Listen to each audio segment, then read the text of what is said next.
Mas vamos fazer uma oração, pedir para Deus nos abençoar, pedir para Deus nos fortalecer, pedir para Deus nos ajudar.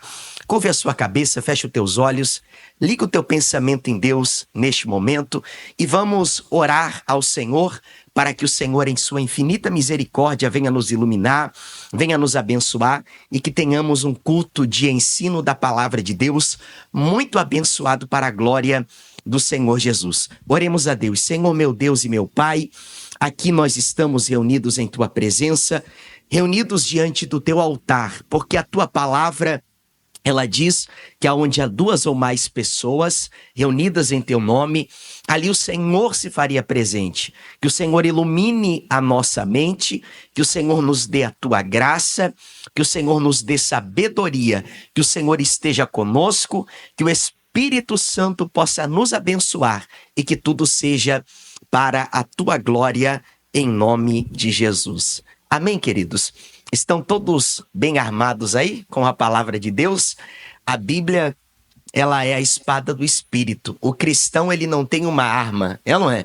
O cristão, ele não tem um revólver, ele não anda com uma faca, irmã Raquel. O cristão, ele anda com a palavra de Deus.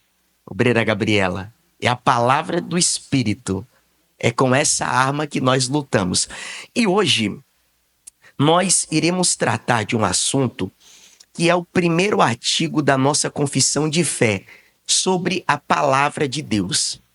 Vocês sabiam que nada está sendo mais atacado nos dias de hoje do que a palavra de Deus? A palavra de Deus, ela está sendo relativizada. O que é a palavra de Deus ser relativizada? Nem tudo que está escrito lá é verdadeiro. Nem tudo que está escrito lá a gente deve seguir à risca.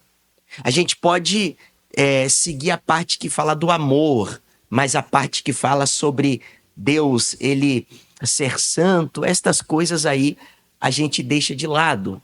A Bíblia não foi escrita por Deus, a Bíblia é um livro dos homens. Então, a Bíblia, ela está sendo muito atacada nos dias de hoje. A Bíblia, ela, além de ser atacada, ela está sendo destituída do seu poder.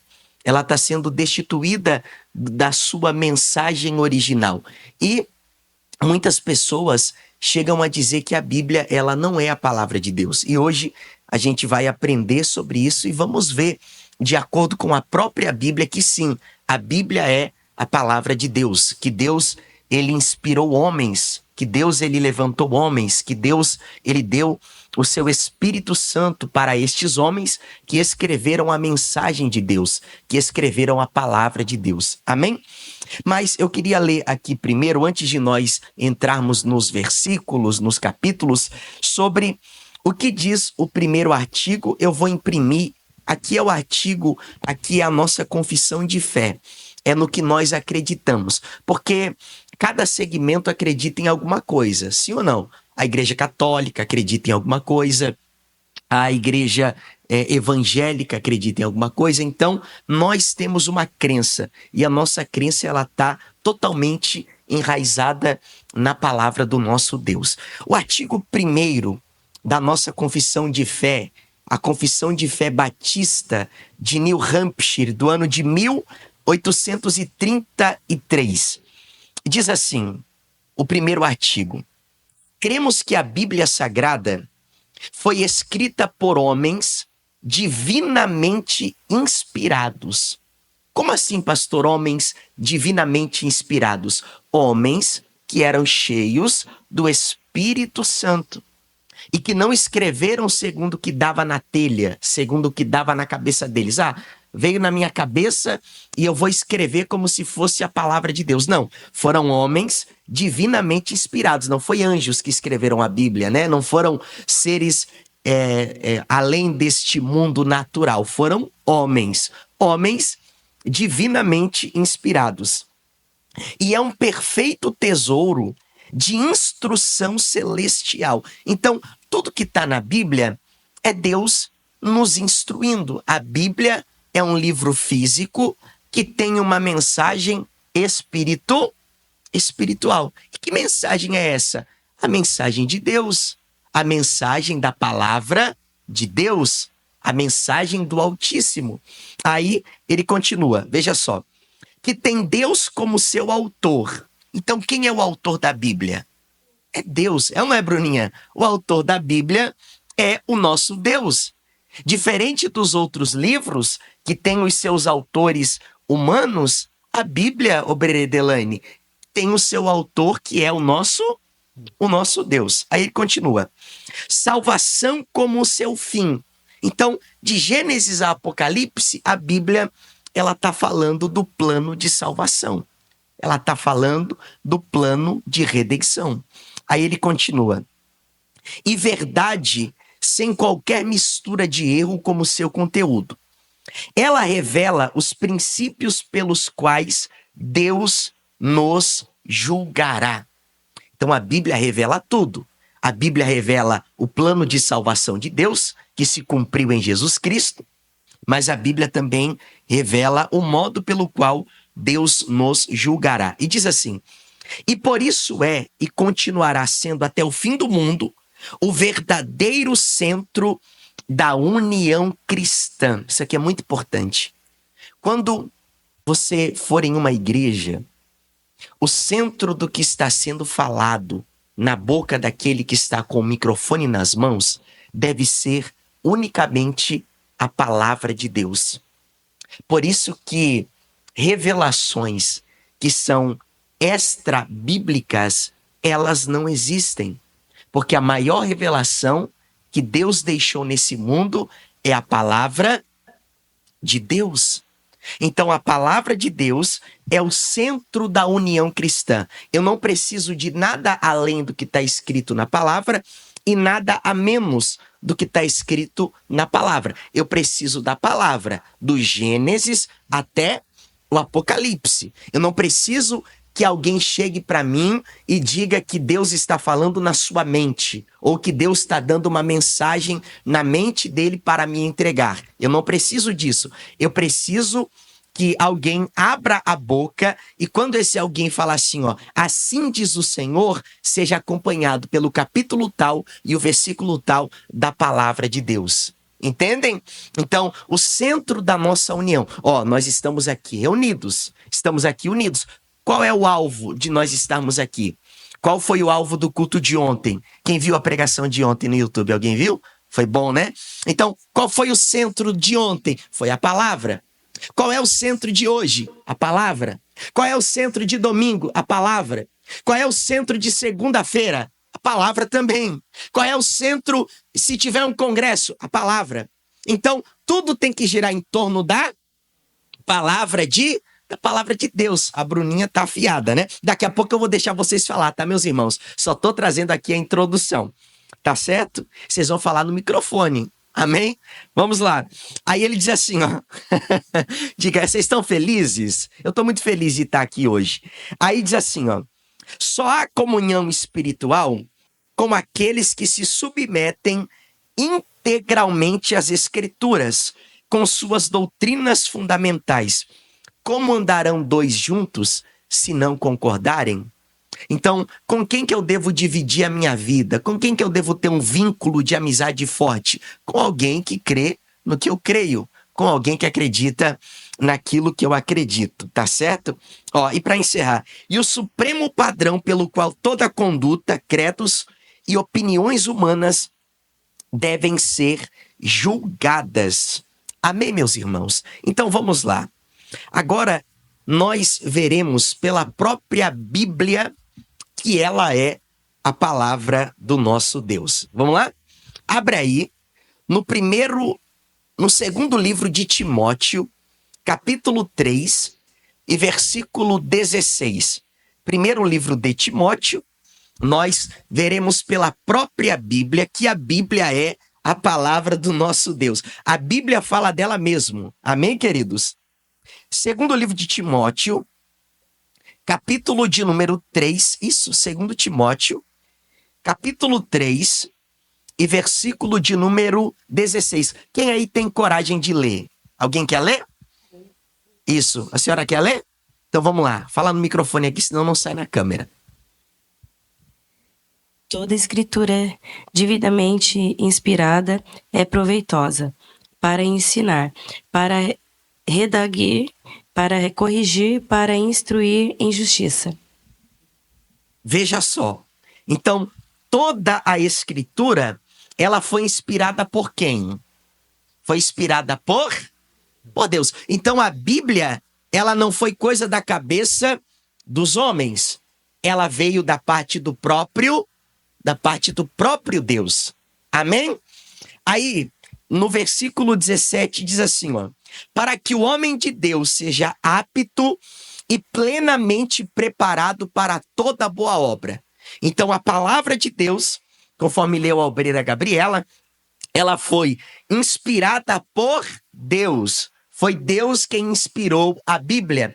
Se daqui a alguns anos Deus me dá condições e graça espiritual e graça intelectual, para escrever livros. Os livros que eu escrever, obviamente, serão para a glória de Deus, mas não serão comparados com o livro de Deus, que é a Bíblia Sagrada.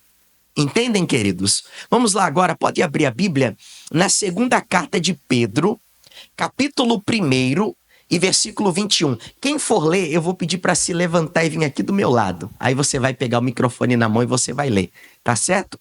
Vamos lá. Segunda carta de Pedro, capítulo 1 e versículo de número 21, da palavra do nosso Deus. Segunda epístola, são cartas pequenas do apóstolo Pedro, capítulo 1 e versículo 21. Alguém quer vir aqui ler? Alguém quer? Quer vir, Julia? Vem cá, querida, por favor. Pode vir aqui. Pode vir por aqui mesmo, não tem problema. Vamos lá. Primeira carta do apóstolo Pedro, capítulo 1 e versículo 21. Pode ler, tá? Porque a profecia nunca foi produzida por vontade de homem algum, mas os homens santos de Deus falaram inspirados pelo Espírito Santo. Obrigado, tá, querida? Então veja só. Olha o que o apóstolo Pedro diz. Porque nenhuma profecia jamais teve origem no quê? Na vontade humana. Então, a Bíblia Sagrada, ela é uma profecia, que foi dividido tanto no Antigo Testamento quanto no Novo Testamento. Os primeiros 5 livros da Bíblia, quem escreveu foi Moisés. Moisés, como disse Pedro, ele não escreveu dele mesmo, da vontade dele. Quando Moisés escreveu Gênesis, no princípio criou Deus os céus e a terra. No princípio formou Deus, no princípio disse Deus, haja luz e houve luz e assim por diante. Não foi algo da mente de Moisés, como Pedro está dizendo, porque nenhuma profecia jamais teve origem na vontade humana. Então, a Bíblia Sagrada, ela não é de vontade humana, ela é da vontade de Deus. E ele continua assim, ó: mas homens falaram da parte de Deus. Falaram da parte de quem? De Deus. Não foi da parte do que eles achavam que era, Julinha, foi da parte de Deus. Homens, obreiro Roberto, falaram da parte de Deus, impelidos ou conduzidos, obreira Gabriela, guiados pelo Espírito Santo. Agora, pode abrir a sua Bíblia no primeiro livro no livro de Atos dos Apóstolos, capítulo 1 e versículo de número 16. Alguém se habilita a ler? Livro de Atos dos Apóstolos, capítulo 1 e versículo 16. Você vê que a própria Bíblia está falando dela mesmo. A Bíblia fala da Bíblia. A Bíblia defende a ela mesma. Livro de Atos dos Apóstolos, capítulo 1, versículo 16. Alguém se habilita a ler? A senhora quer ler? Por favor.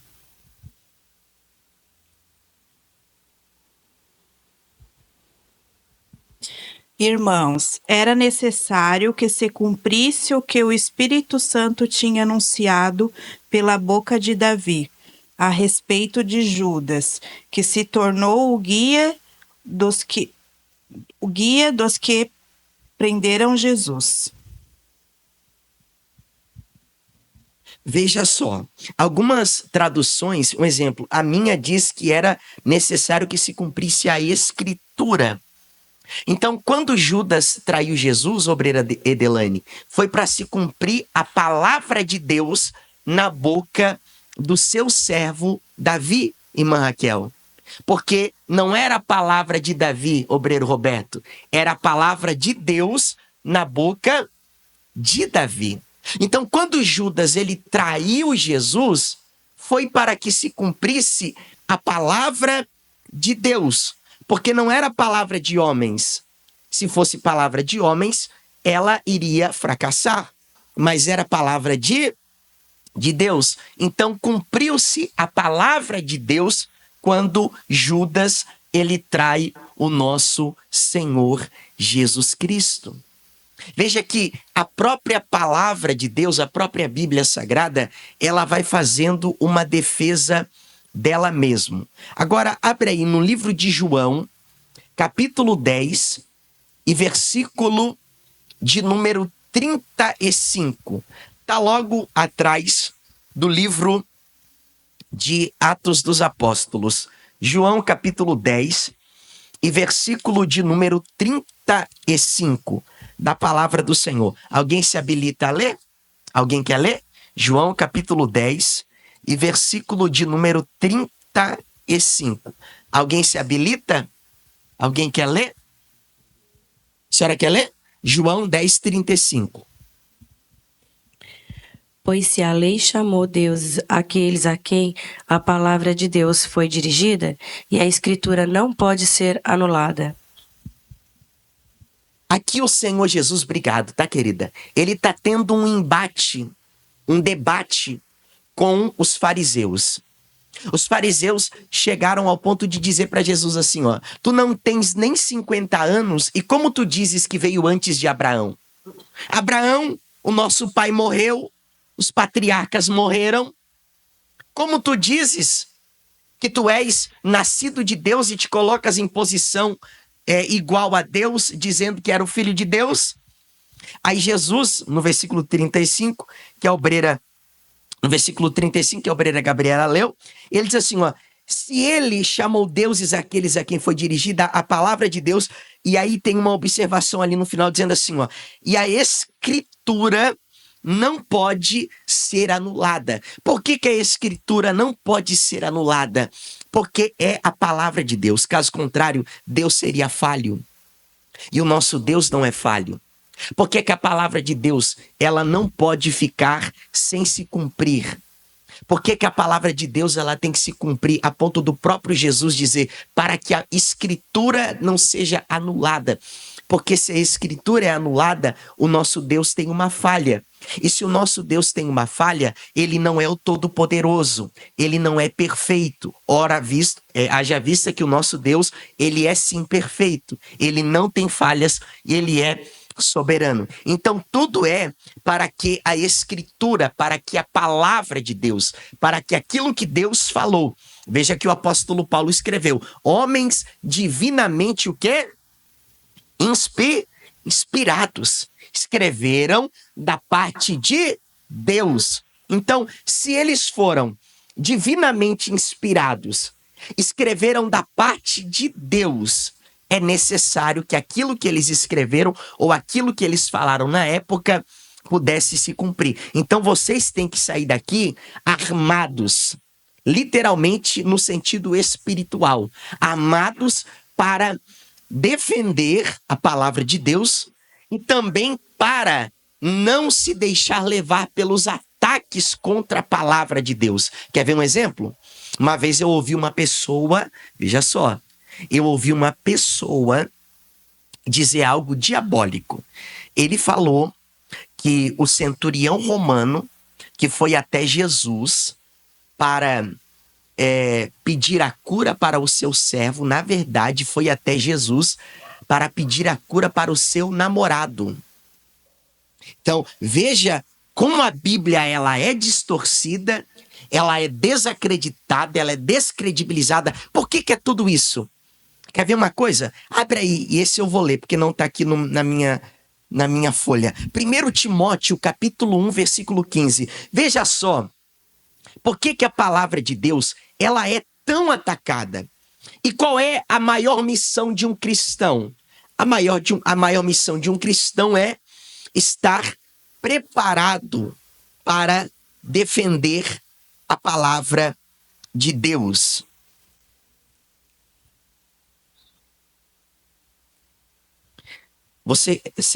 Deixa eu só confirmar aqui, vamos ver se é primeiro ou segundo.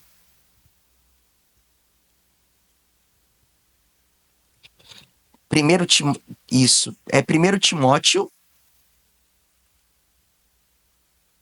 capítulo 1 e versículo 15. É 1 Timóteo, capítulo 1, versículo 15. Veja só, fiel é a...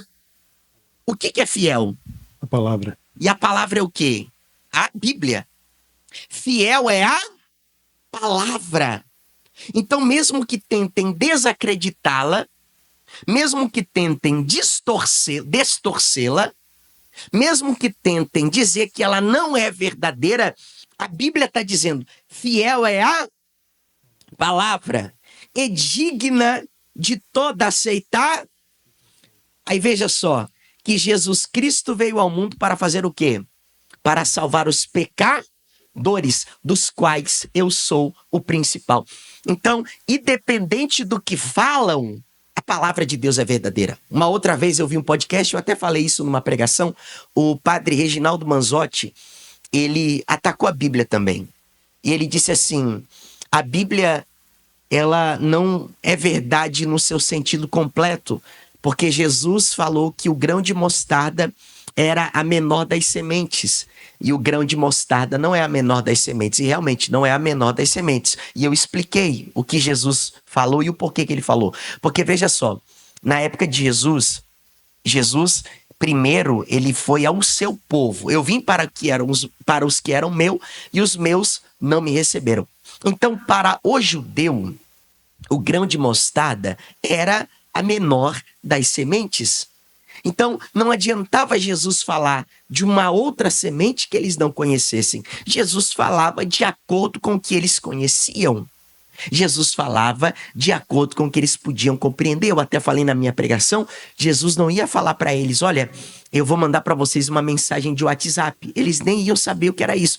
Quando Jesus falava algo mais profundo, quando Jesus falava, Valdeci, quando Jesus falava algo mais profundo, eles já chamavam Jesus de lunático. Quando Jesus já falava algo mais profundo. Então, Jesus ele falava de acordo com a compreensão deles. O grão de mostarda era a menor das sementes para aquele povo. Quem entendeu, diga graças ao nosso Deus. Agora, abram a Bíblia no livro de Lucas, capítulo 16 e versículo 29. Lucas, capítulo 16, a Bíblia ela está defendendo a si mesma. A Bíblia ela está protegendo a si mesma. Livro de Lucas, capítulo 16 e versículo 29. Alguém se habilita a ler? Lucas, capítulo 16 e versículo 29, versículo 30 e versículo 31. Alguém se habilita a ler? Alguém? O senhor vai ler? Fala aí no microfone. Respondeu Abrão, eles têm Moisés e os profetas, ouçam-nos. Mas ele insistiu, não, pai Abrão, se alguém entre os mortos for ter com eles, arrependam-se a um. Abrão, porém, lhe respondeu, se não ouvem a Moisés e aos profetas, tão poucos se deixarão persuadir, ainda que ressuscite alguém dentre os mortos. Jesus ele está contando uma parábola, a parábola do rico e de Lázaro. O rico estava no Hades, o rico estava no inferno. E o rico, ele olha e ele vê Abraão. ele vê Lázaro no seio de Abraão. E o que ele pede? Deixa-me ir até os meus familiares, porque se eu contar para eles alguma coisa, eles vão acreditar, porque um morto ressuscitou. Aí a resposta de Abraão é: eles têm Moisés, que escreveu os 5 primeiros livros da Bíblia, e os profetas, que escreveram os outros livros da Bíblia. Em outras palavras, eles têm a Bíblia, ou eles têm a palavra. Ouçam a palavra. Então, a fonte de fé da nossa vida cristã é a palavra de Deus. Você deve dar crédito ao quê? A palavra de Deus. A sua vida, ela deve estar de acordo com o quê? Qual é o padrão de uma vida cristã? É o padrão estabelecido na palavra de Deus. Na palavra de Deus eu aprendo a lidar com dinheiro. Na palavra de Deus, veja só, José, ele era um grande administrador. E qual é o conselho de José? No tempo da abundância, você guarda, para quando chegar o tempo da escassez, você ter uma reserva. A Bíblia, ela ensina como um pai deve educar o seu filho, como um filho deve se submeter ao seu pai. A Bíblia ensina como um marido, ele deve tratar a esposa, como uma esposa deve tratar o marido. A Bíblia ensina como um patrão deve tratar o seu funcionário e como um funcionário, ele deve tratar o seu patrão. Então, a Bíblia Sagrada, ela deve ser ouvida. Por isso que ele diz assim, ó, eles têm Abraão, eles têm a Bíblia, eles têm a palavra. Ouçam-nos. Quem está compreendendo, diga amém. Depois eu vou abrir para vocês fazer perguntas, tá bom? Diga graças a Deus. Vamos lá? Abre aí agora no livro de Salmos. Salmos 119. Salmos de número 119, versículo número 11. Na verdade, Salmos não tem capítulo e nem versículo. Salmos são cânticos. Então, versículo de número 11. Por que que hoje eu estou fazendo uma defesa em favor da palavra? Porque tem um herege ali em Balneário Camboriú e ele disse que a Bíblia Sagrada não é a palavra de Deus. Então nós, como homens de Deus, precisamos nos levantar em defesa da verdade. O apóstolo Paulo escreveu que Deus o havia colocado como uma coluna e também em defesa do evangelho de Jesus Cristo. Vamos lá? Alguém se habilita a ler? 119, número 11. Alguém quer ler? Tem que ser no microfone para poder sair na câmera. Vem cá. Por favor, pode ler aqui, por gentileza. Vem aqui do meu lado. Escondi a tua palavra no meu coração. No meu coração, para eu não pecar contra ti. Obrigado, tá? Então veja só, escondi a tua palavra. O que ele escondeu no coração? A palavra de Deus. E para que ele guardou no coração dele a palavra de Deus? Para não pecar contra o... Então, o padrão de vida do salmista era a palavra de Deus. No meu trabalho, eu me comporto de acordo com a palavra de Deus. Na minha casa, na minha vizinhança, entre os meus familiares. Porque lá fora, o povo não lê a Bíblia, o povo nos lê. Nós, que somos cristãos, somos também a Bíblia que o povo está lendo. E um dia, Deus nos julgará por isso. Aquele irmão lá se dizia cristão, mas só dava um mau testemunho. Por isso que Davi ele diz assim, guardei a tua palavra no meu coração, para não pecar contra ti. Então a palavra de Deus, ela deve estar guardada em nosso coração, escondida em nosso coração. O nosso modo de viver deve ser de acordo, obreiro Roberto, com a palavra de Deus. Eu, como pastor, como é que eu devo pastorear esta igreja? De acordo com a palavra de Deus. Como é que eu devo pastoreá-los? De acordo com a palavra de Deus. Amém?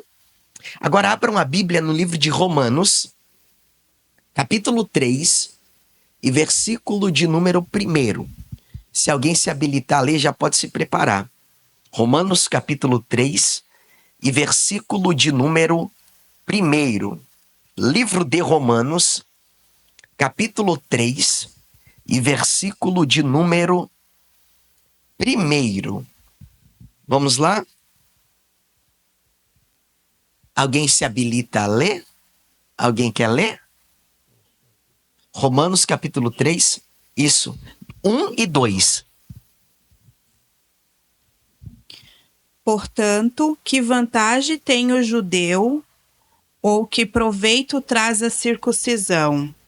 Traz grande proveito sobre todos os aspectos. Pode ler o versículo 10. Você já leu? A minha tradução diz assim, ó. Muita, sob todos os sentidos, principalmente porque aos judeus foram confiadas as palavras de Deus. A Bíblia diz que a salvação vem dos judeus. Jesus teve uma conversa com a mulher samaritana e a mulher samaritana falou assim para Jesus: como pode, tu sendo judeu, vir pedir água a mim que sou uma mulher samaritana? Aí Jesus falou: se tu conheceras o dom de Deus e quem é que te pede água, tu lhe pedirias água e eu lhe daria da água da vida. Aí Jesus, em uma fase da conversa, ele diz assim, ó: a salvação vem dos judeus. Então Paulo, o apóstolo, era judeu. E ele estava fazendo uma defesa da raça dele, que Deus não havia esquecido por completo os judeus. E Paulo, ele diz assim, ó, principalmente porque aos judeus foram confiadas as palavras de Deus. Judeu, Moisés era judeu, Jeremias era judeu, Samuel era judeu, Davi era judeu, Oséias era judeu, Ezequias era judeu, Malaquias, Zacarias, Ageu, Joel, todos os profetas, Isaías, todos os profetas do Antigo Testamento eram judeus, eram o povo de Deus. Deus havia separado uma nação e chamou de nação eleita. E através daquela nação, através daquele povo, ele traria o Salvador da humanidade. Está escrito em Romanos que o descendente de Abraão é Jesus. O descendente segundo a promessa é Jesus. Então, aos judeus foram dadas as palavras de Deus. Todo o Antigo Testamento foi escrito por judeus. O Novo Testamento, quase todo ele também por judeu. Lucas era grego. Lucas escreveu Lucas e Atos foi escrito por Lucas. Lucas era grego. Mas quase toda a Bíblia Sagrada foi escrita por judeu. Mateus era judeu. Marcos era judeu. Marcos, ele era discípulo do apóstolo Pedro. Lucas era grego. João era o discípulo amado, era judeu. Paulo, que escreveu Romanos, 1 Coríntios, 2 Coríntios, ele escreveu Gálatas, Efésios, Filipenses, todas as epístolas. Pedro, que escreveu epístolas, João, que também escreveu, eram todos judeus, a maioria deles. Mas aqui, Paulo está se referindo ao Antigo Testamento. Ele está dizendo, foi a esses homens que foi confiado as palavras de Deus. Por isso que hoje você não deve acreditar em qualquer pessoa que diz assim, olha, Deus acabou de falar na minha mente. Deus acabou de falar comigo. A Bíblia é viva, porque a Bíblia é a palavra de Deus. Por que que hoje tem tanto falso profeta, tanto mercenário, tanta gente que, infelizmente, ludibria as pessoas? Vou explicar o porquê. Porque as pessoas, elas não conhecem a Bíblia. O profeta Oséias escreveu, o meu povo perece por falta de conhecimento. Então, hoje, qualquer um que se autodenomina um pastor ou um profeta, ele diz assim, ó, assim Deus me falou. Aí, segundo ele, Deus diz algo muito semelhante. Deus vai te prosperar. Você percebeu que essas novas revelações, elas são tudo iguais? Você percebeu isso? Você percebeu que é tudo a mesma coisa. Deus só revela os nomes, Deus revela os CPFs, Deus só não revela o número da Mega Sena para eles, né? Mas é muito fácil, é só ir no estacionamento que pega a placa do carro. Então, assim, ó, essas revelações. Ó, tem alguém aqui com dor de cabeça. Tem alguém aqui que amanhã vai receber um livramento. Essas revelações, você percebeu que são tudo parecidas. O profeta Jeremias disse que isso é coisa da mente de homens carnais. Porque não é Deus falando com eles. Às vezes é a emoção. A pessoa está ali na emoção e a pessoa fala: meu Deus, pastor, mas tem até gente que chora. É claro que vai chorar. O pessoal hoje está sofrendo muito emocionalmente. Você chega para alguém e fala assim: olha, Deus vai te abençoar. O cara tá lá falido, né? Fez um monte de negócio errado, tá lá na pior. Aí o indivíduo chega assim: olha, Deus vai te prosperar, né? O que tu perdeu vai vir tudo em dobro. Olha, irmão, qualquer um automaticamente mexendo com as suas emoções, ele vai chorar. Então é importante ter cuidado com isso. Nós, como profetas, quem é profeta? O profeta é aquele que expõe a palavra de Deus. O profeta é aquele que prega a palavra de Deus. E a maioria dessas adivinhações ou novas revelações, elas não se cumprem. Ou quando se cumprem, é quase que algo natural. Tu tinha dor de cabeça e tu tomou remédio, passou um tempo, tu não teve mais dor de cabeça. Então, é quase que algo um pouco que natural. Então, na internet, nós temos que filtrar, principalmente esses homens que dizem ter novas revelações. A maior revelação que temos é a revelação da palavra de Deus. A revelação que Deus deixou. Porque veja só, imagina, o Deus criador do universo criou sol, lua, estrelas, o planeta, o oceano.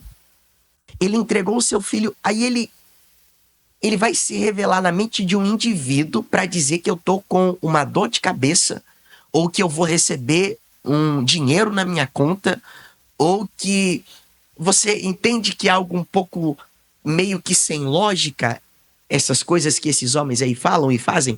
Então, assim, ó, a maior revelação é a Bíblia, porque a Bíblia é a palavra de Deus. Quem entendeu, diga amém.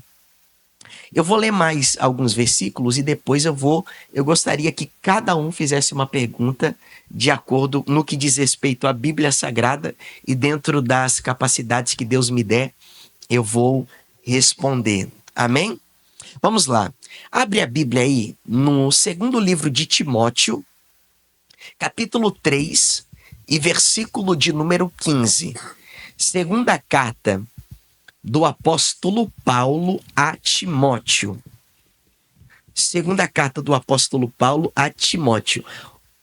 As revelações de Deus, elas finalizaram no livro de Apocalipse, no último versículo e no último capítulo. Segundo livro de Timóteo, segunda carta do apóstolo Paulo ao seu jovem obreiro, o Timóteo, um jovenzinho, no auge da sua adolescência. Capítulo 3 e versículo de número 15. Alguém encontrou? Alguém se habilita a ler? Alguém gostaria de ler? Por favor. E que desde a infância, sabes as sagradas letras, que podem tornar-te sábio para a salvação pela fé em Jesus Cristo. Veja só, que desde criança, o apóstolo Paulo, ele diz que Timóteo conhecia a Bíblia desde quando? Desde criança. Conselho para os pais: ensinem aos vossos filhos a palavra de Deus. Ao invés de dar um celular, dê uma Bíblia, dependendo da idade do seu filho, obviamente. Incentive o seu filho a ler a Bíblia. Olha o que Paulo diz. Ele diz assim, ó, que desde criança, não é desde adolescente, não, é desde criança. Que desde criança sabes as sagradas escrituras ou as sagradas letras.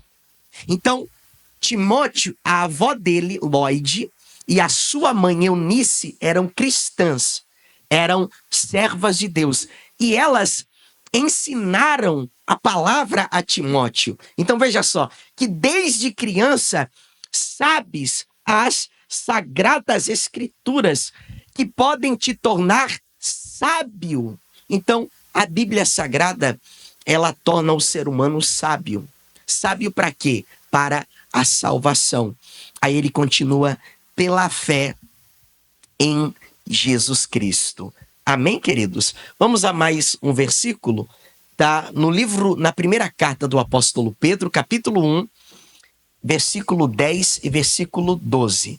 Primeira carta, tá lá no final da Bíblia, primeira carta do apóstolo Pedro, capítulo de número 1 e versículo de número 12, da palavra do nosso bendito Deus. Veja só, esse eu vou ler. Olha o que diz a palavra do Senhor. Primeira carta, primeira epístola do apóstolo Pedro, capítulo 1 e versículo 12. Diz assim: a eles foi revelado que não estavam ministrando para si mesmos. Esse eles eram os profetas. A eles. Tá se referindo ao passado. A eles foi o que? Revelado que não estavam ministrando para si mesmos, quando falavam das coisas que agora vos anunciadas por aqueles que vos pregaram o evangelho pelo Espírito Santo enviado dos céus, coisas essas que os anjos anseiam contemplar. Então aqui Pedro está dizendo o seguinte: nós, apóstolos, ministros do evangelho, estamos anunciando a palavra de Deus que foi revelada na boca dos profetas. E a eles foi avisado que eles não falavam para si mesmos ou para a sua época, mas que eles estavam falando de uma época futura. Um exemplo, quando Isaías profetizou: eis que a virgem ficará grávida e dará à luz a um filho, e se chamará Emanuel, que quer dizer Deus conosco. Isaías não estava falando para aquele tempo, para aquela época. Ele estava falando que iria se cumprir na pessoa de Maria e na pessoa de Jesus Cristo, como o Filho de Deus que nasceu de uma virgem. Então, quando o profeta Isaías escreveu: eis que ele levou sobre si as nossas dores, e o castigo que nos traz a paz estava sobre ele, e pelas suas pisaduras fomos sarados. Ele foi levado como um cordeiro ao matadouro pelos seus tosqueadores. Isaías capítulo 53. Não estava falando para a sua época. Isaías estava profetizando para uma época futura. Quem entendeu, diga graças a Deus. Vamos lá, agora... Livro de Atos, capítulo 11 e versículo de número 14. Atos dos Apóstolos, capítulo 11 e versículo 14. Livro dos Atos dos Apóstolos, capítulo 11 e versículo de número 14, da palavra do Senhor. Atos dos Apóstolos, capítulo 11 e versículo 14. Alguém encontrou e se habilita à leitura? Alguém gostaria? Por favor. Ele falará dos acontecimentos que há de trazer a palavra, a salvação para ti e para toda a sua família. Veja só, aqui o escritor Lucas, ele diz assim, ó, versículo 14. Ele diz: o qual te dirá palavras mediante as quais serás salvo. O que salva é o conhecimento da palavra de Deus. A fé vem pelo ouvir. E o ouvir, o quê? A palavra de Deus. Então, qual é a importância de uma igreja? Qual é a missão de um pastor? Que aqueles que lhe ouvem possam entender o quê? A palavra de Deus. Imagina você entrar numa igreja que quando você sair dela você não entendeu nada do que o pastor falou. Adiantou alguma coisa? Porque aqui tá escrito que eles seriam salvos mediante as palavras que ele ouvisse. E que palavras que eles iriam ouvir? As palavras de Deus. Então, como é que a salvação ela é operada no coração de uma pessoa? Quando essa pessoa, ela entende, ela compreende a palavra de Deus. E isso é algo íntimo, é algo pessoal. Por isso que a salvação, ela é individual. A minha salvação é individual, a salvação da minha mãe diz respeito somente a ela, a salvação da minha esposa diz respeito a ela, a nossa salvação é individual, porque um dia nós estaremos individualmente diante de Deus, e diante de Deus daremos conta das nossas obras e das oportunidades que Deus nos deu. Então, essa palavra, para que ela possa ter um efeito no coração, ela precisa ser ouvida e ela precisa ser compreendida. Vocês entenderam?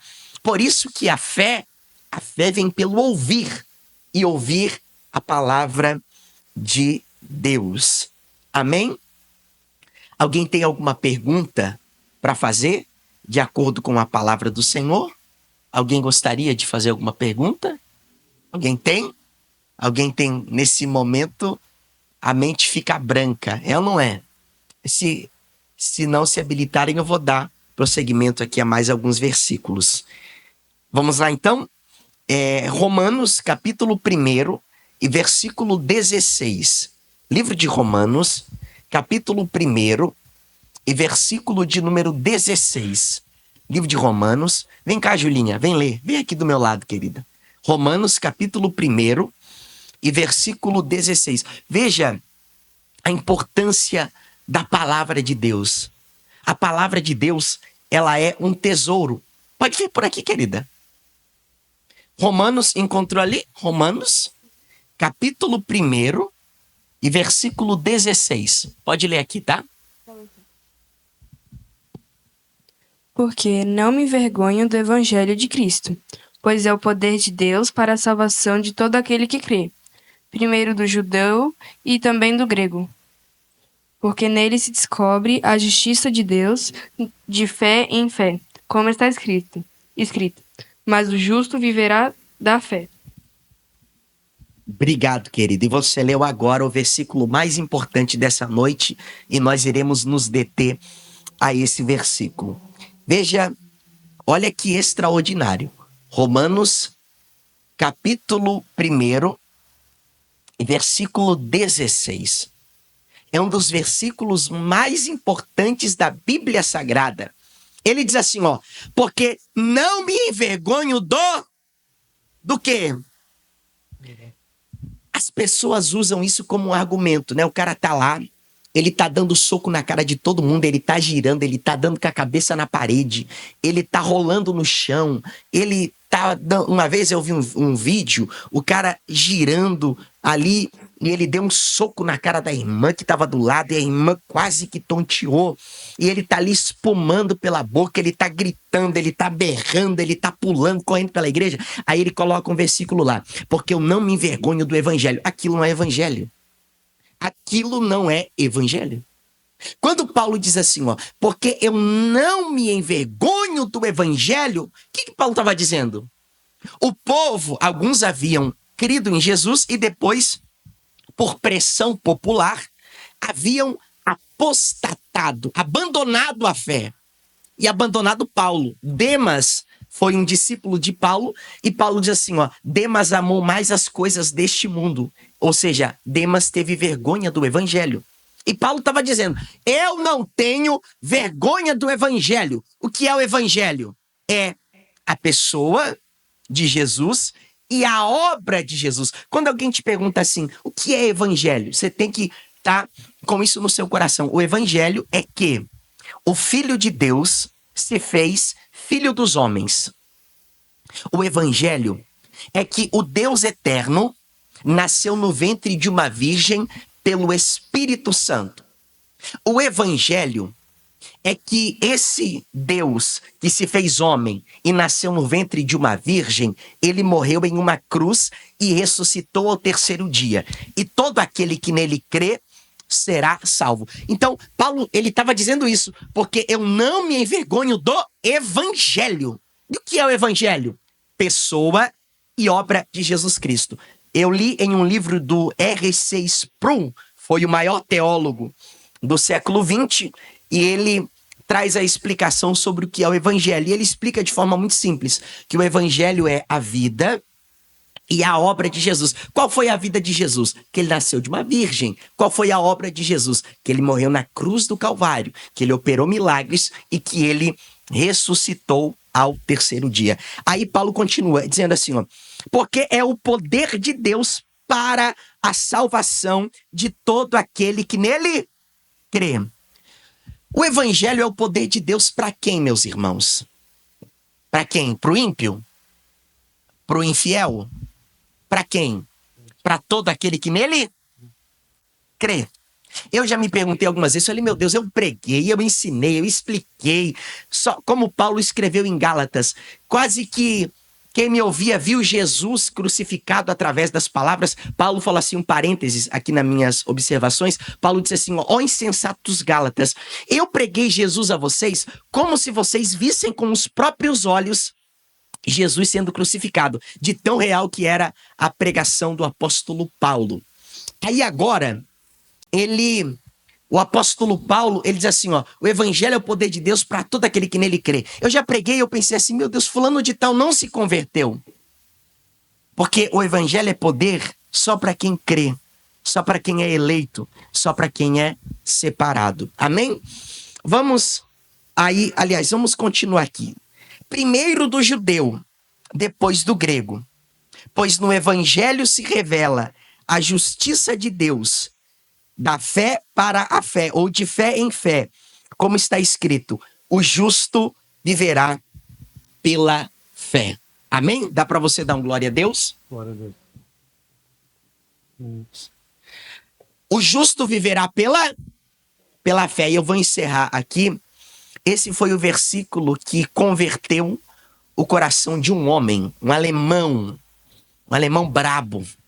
Geralmente os alemãos são tudo brabo, né? Eu tenho um irmão alemão, pensa no alemão brabo, diga glória a Deus. E um alemão brabo, chamado Martinho Lutero. Martinho Lutero, ele era um monge da ordem agostiniana, um monge agostiniano. E Martinho Lutero, um dia, o pai dele queria que ele fosse advogado.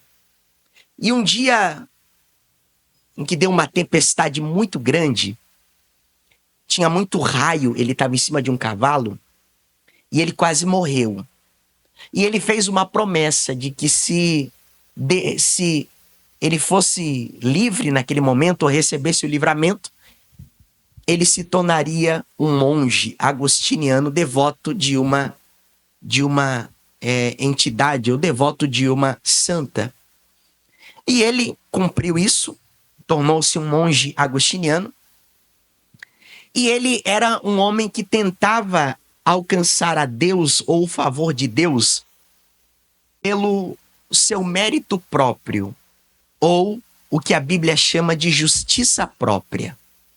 Eu não sou tão mal assim, eu sou uma pessoa boa, eu não faço mal para ninguém, eu não mato, eu não roubo, eu não defraudo, eu sou uma pessoa boa. Isso é justiça própria. Porque a Bíblia diz que todos pecaram e destituídos estão da glória de Deus. E Lutero, ele vivia uma vida de autossacrifício. Uma vez ele ficou longas horas na neve pagando uma promessa, ficou lá passando frio. E um dia ele sentiu no seu coração que deveria ir até Roma, porque na mente de Lutero, Roma, lá no Vaticano ou na Basílica de São Pedro, que estava sendo construída pelo Papa Leão X, ele pensava que lá era a cidade santa. E quando Lutero ele chega em Roma, lendo a Bíblia, ele leu no livro de Romanos, o justo viverá pela fé, ou o justo é justificado pela fé. O que Lutero faz? Ele escreve 95 teses e ele pendura essas 95 teses na porta da catedral de Wittenberg, na Alemanha, uma catedral católica. Quando ele coloca lá essas 95 teses em defesa da Bíblia, em defesa do Evangelho, foi bem a época, olha como Deus usa as coisas, bem a época em que foi lançado a impressora, que fazia impressão, imprimia. As 95 teses de Lutero correram a Europa toda, porque a Europa são países pequenos, correu a Europa toda até chegar no Papa.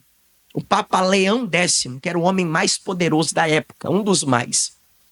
E, a partir de então, Lutero, ele corre risco de morte, ele é ameaçado, levam ele para um julgamento, dizem para ele negar aquilo que ele havia dito, e ele disse que só negaria se estivesse de acordo com o que estava na Bíblia Sagrada, porque Lutero entendeu que não adiantava ele se automutilar, não adiantava ele ficar na neve, não adiantava ele caminhar 10 quilômetros para ser salvo. O que ele precisava fazer era crer na pessoa e na obra de Jesus Cristo, porque o justo, como diz em Romanos capítulo 1 e versículo 17, viverá pela fé, ou o justo é justificado pela fé. E a partir de então, Lutero, ele foi um instrumento grandioso e glorioso nas mãos do nosso Deus. Se não fosse Lutero, nós estaríamos lendo a Bíblia em latim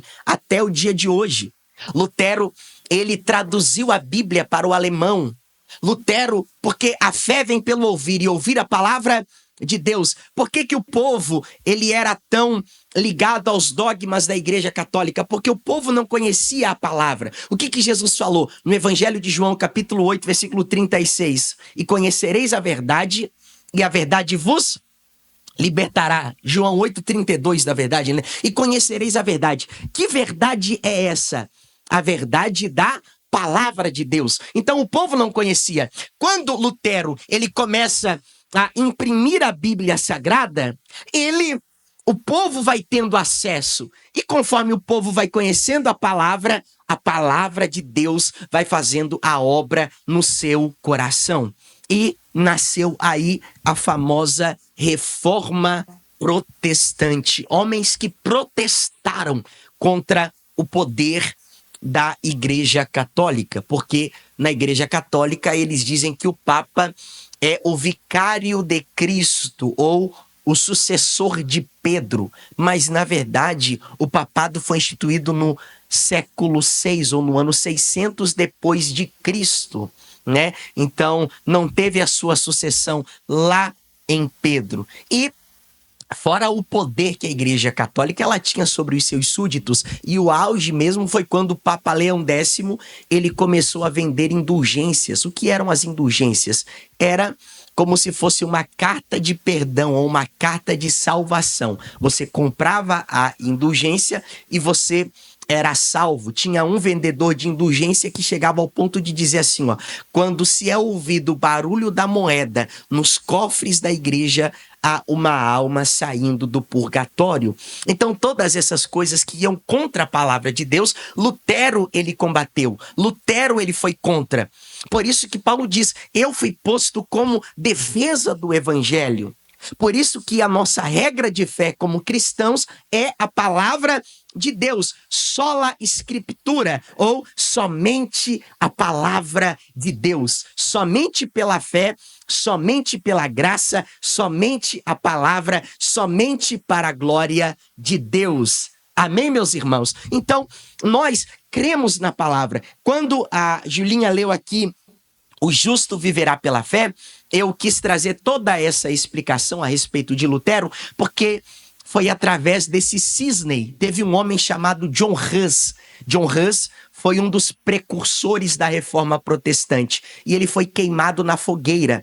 E John Hus, antes de morrer, ele diz assim, hoje vocês estão matando como se fosse um pato, digamos assim, ou uma ave. E ele profetizou dizendo, daqui a 100 anos, Deus levantará um cisne. E o cisne que Deus levantou foi Martinho Lutero, o pai da Reforma protestante. O que é a reforma protestante? Homens que protestaram contra o poder da Igreja Católica e em defesa da palavra de Deus, somente a palavra, somente a Bíblia Sagrada. Eu creio somente no que está na Bíblia, eu creio somente no que Deus falou.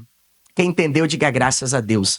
Porque as pessoas, elas eram exploradas. Veja só, você pagava uma certa quantia para o seu parente estar lá no purgatório. O que é o purgatório? É como se fosse uma passagem em que você pode ser purificado e você pode alcançar a vida eterna, né? E quantas milhares de pessoas acreditam ainda nisso, né? Quantas pessoas... É claro que surgem essas teorias das conspirações. O próximo Papa vai ser o anticristo. Ou a própria Igreja Católica diz assim, o Papa é o sucessor de Pedro. O Papa só é o sucessor de Pedro naquela parte em que Jesus falou para Pedro, arreda-te de mim, Satanás, porque eu não te conheço. Fora isso, o Papa é um ser humano que faz parte de um cunho religioso, de uma instituição que tem muito poder e assim por diante. Então nós, queridos irmãos, nós cremos única e exclusivamente na palavra do nosso Deus. Amém? Quantos entenderam, digam graças a Deus. Alguém tem alguma pergunta? Por favor, façam pergunta. Pode ser a respeito do que for. Quer perguntar, querida? Por favor, fala no microfone para poder sair lá. Em questão do purgatório, né, que o senhor falou. As pessoas costumam dizer que as pessoas suicidas vão para esse purgatório, né? E que fica até o seu julgamento, né? Se vai para o céu, se vai para o inferno. Isso é bíblico? Obrigado pela pergunta. Em primeiro lugar, o purgatório ele não é bíblico, né? Ele não é bíblico. Como não é bíblico, nós dizemos assim, quem se suicidou foi para o inferno. A Bíblia não diz isso. E o único pecado que leva à condenação eterna é a blasfêmia contra o Espírito Santo. O que naquela época foi os judeus atribuírem a obra de Deus ao diabo. Ele cura e expulsa demônios por Belzebu, o principal dos demônios. Então, quando uma pessoa morre, a Bíblia diz assim, ó, após a morte vem o juízo. Ao homem importa morrer uma vez e após a morte vem o juízo. Ou a vida eterna, como foi o caso de Lázaro, Jesus contou a parábola, Lázaro foi para o seio de Abraão e o rico foi para o tormento eterno, aonde havia choro e ranger de dentes. Então, não é bíblico e também não é verdadeiro a existência do purgatório, como não é verdadeiro afirmar que uma pessoa que se matou, talvez você já ouviu, né? Fulano de tal se matou, já foi para o inferno. Não sabemos. Não sabemos. Porque a Bíblia, pelo menos, ela não diz isso, né? O próprio Elias, o que Elias disse? Senhor, tira a minha vida. Tira a minha vida. O que Elias queria? Morrer.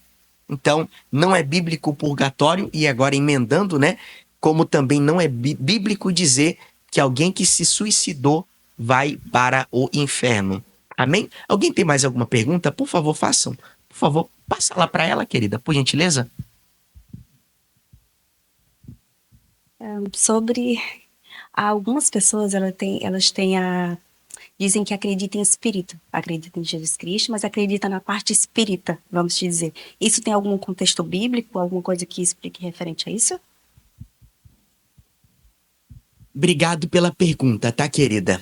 Pois então, eu acredito que a sua pergunta ela tem uma relação com o espiritismo, né? Pois bem, o espiritismo, quando é que ele foi criado? Na verdade, o ser humano ele sempre teve um fascínio pelo sobre-humano, pelo sobrenatural. Teve um homem na França, ele era professor de um colégio católico, e o nome dele era, né? Hoje já não é mais, aliás, não é mais porque não está vivo. Léon Rivail, o nome desse professor de um colégio católico. E Léon Rivail, ele disse que teve alguns encontros e algumas visões ou algumas revelações com espíritos. E ele se autopromoveu dizendo que o espírito de Allan Kardec estava sobre ele. E ele escreveu o Livro dos Espíritos, o Evangelho segundo Allan Kardec, e hoje nós temos o que conhecemos como o Espiritismo. Então, a relação, com relação à sua pergunta, e muito obrigado por ela, com relação à pessoa de Jesus e os espíritos que estão em voga são os seres celestiais criados por Deus. Os anjos, tanto aqueles que caíram, quanto aqueles que estão com o Senhor. Dizer que há um espírito, né? Dizer que uma pessoa ela pode vagar e depois ela pode reencarnar em um ser humano, não temos um contexto bíblico, logo, se não está na Bíblia, não é verdadeiro. A Bíblia diz que o diabo ele se transforma em anjo de luz. Muitas pessoas dizem assim, mas eu fui lá numa consulta e eu consegui falar com meu pai, porque na boca ali da pessoa sabia até o que o meu pai gostava de comer, melancia, né? Digamos assim. Então, nós sabemos que o diabo ele também conhece o gosto das pessoas, mas que não é a pessoa ali de fato. Conforme diz a Bíblia, ao homem importa morrer uma vez. Após a morte vem o juízo de Deus, né? Ou a vida eterna ou a condenação eterna. Então, desde o Antigo Testamento, o ser humano ele sempre teve essa fascínio pelo lado sobrenatural, e às vezes até as pessoas, né, carentes. Hoje mesmo eu fui visitar um rapaz, ele foi dado como morte cerebral para ele, e qual é a mãe que não gostaria pelo menos de falar uma última vez com seu filho, né? Então, o diabo e as pessoas acabam se aproveitando dessa tristeza, dessa angústia de alma, irmã Raquel, para poder. E o diabo, obviamente, que se transforma em um anjo de luz, ele acaba se aproveitando de tudo isso. Muito boa sua pergunta e muito boa sua pergunta. Alguém tem uma pergunta a mais que eu possa responder? Vai ficar tudo gravado e você vai poder ver depois também. Amém? Alguém mais? Pode perguntar. Se for difícil, eu vou ser sincero. Pastor, não sei responder. Se eu souber, graças a Deus consegui responder tanto a sua quanto a sua. Mas se eu não souber, eu irei falar. Alguém tem mais alguma pergunta? Independente de que diga respeito à palavra de Deus e que você talvez tenha dúvida, não que seja necessariamente no contexto que nós estamos falando, mas que você tenha dúvida e você queira ter o esclarecimento dessa dúvida. Alguém tem mais alguma pergunta para fazer? Tá gravando lá?